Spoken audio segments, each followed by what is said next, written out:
In our second higher education story, Kenya's University of Nairobi has resolved to start hiring its needy students for contractual jobs as a way of reducing depression brought about by financial challenges at the institution.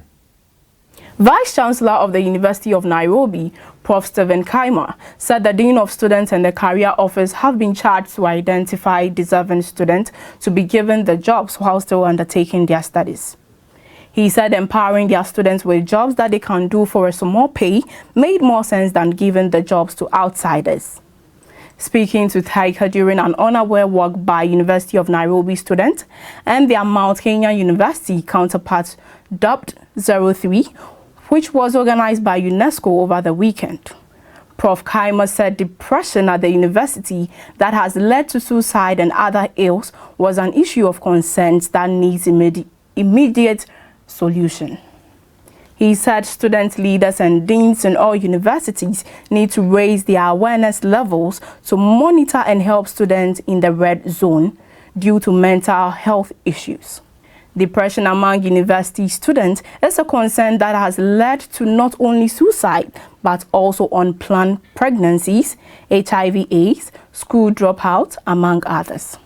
We need a collaborative effort with stakeholders to help our students who are sinking into depression each day, he said.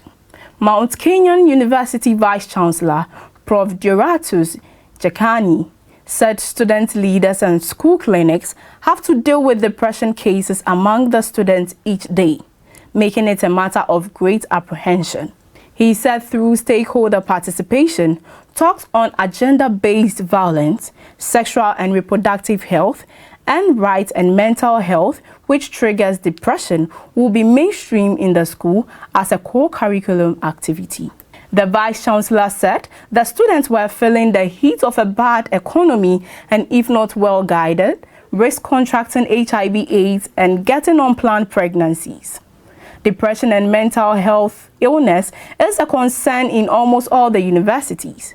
Many students are suffering in silence, and that is why we need to speak about it more, so that they can come up and share their experiences to get helped, said Prof.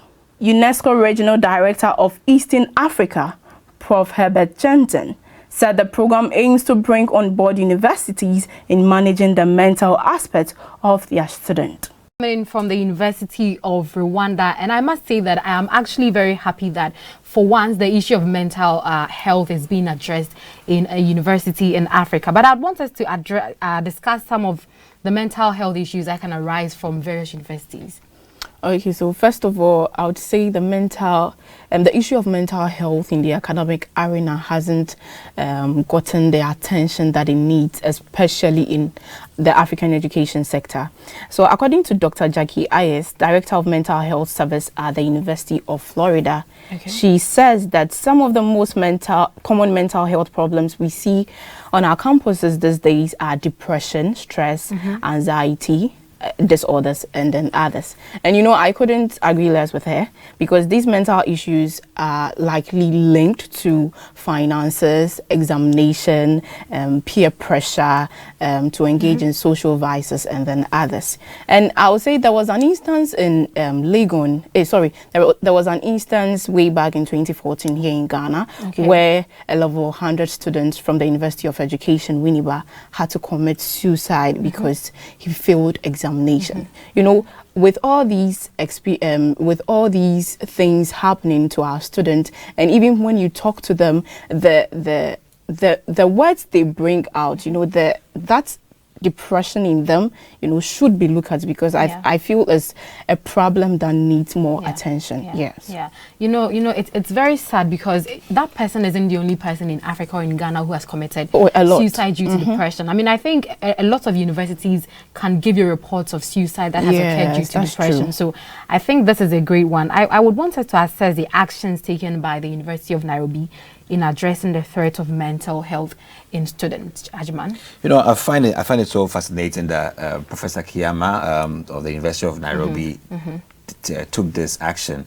You know, unlike other vice chancellors, he's been a very consistent vice chancellor who's always been close to the students. Yeah. I've seen that with him, and you know, for him to charter this course with O3 Plus, organized by the UNESCO, just to encourage these students. Sometimes, I mean, it's not about the money. It's not about. It's just about that kind of relationship that they feel that the vice chancellor knows us so well, and he understands us so well, and he's close to us that well.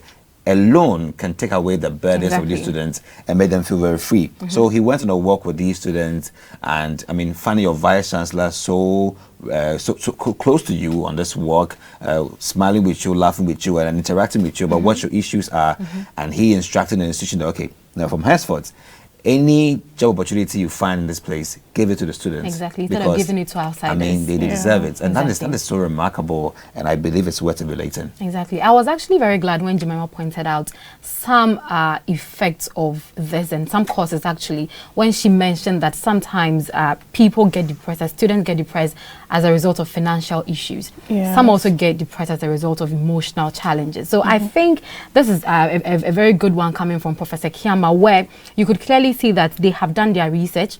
They've been able to identify that these are the things that affect students, and therefore they've geared all the solutions towards it. Because when it comes to financial challenges, you can see that they are hiring needy students who need it. When it comes to addressing emotional challenges, they have, or they are about to start a stakeholder participation talks on gender-based violence, sexual and reproductive health. I think this is just a great one coming from the University of Nairobi, and kudos to them. Now, health news.